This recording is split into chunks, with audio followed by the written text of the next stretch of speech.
దేవుడి విషయంలో ఇది నా కన్క్లూజన్.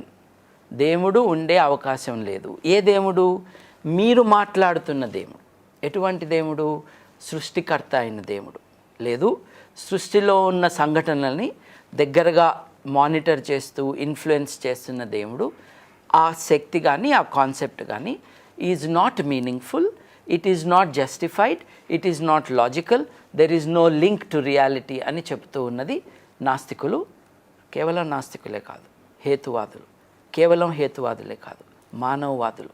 ఈ ముగ్గురే కాదు, సైన్స్ తెలిసిన వాళ్ళు, వాస్తవాలు తెలిసిన ప్రతి ఒక్కడు కూడా ఈ విషయాలను పరిశీలించిన ఊహించిన వాడు కాదు, పరిశీలించిన ప్రతి ఒక్కడు వచ్చిన కన్క్లూజన్ ఏమిటి అనంటే, ఈ విశ్వం ఎలా ఫంక్షన్ అవుతుంది, ఈ విశ్వం యొక్క ఆరిజిన్, ఈ విశ్వం యొక్క పయనం ఎటువైపు, వీటన్నిటికీ సమాధానాలు దేవుడు అని మిగతా వాళ్ళు చెబుతున్న ఎంటిటీ అవసరం లేకుండా, దానితో సంబంధం లేకుండా ఎక్స్ప్లెయిన్ చేయొచ్చు అన్నది ఇవాల్టి అవగాహన.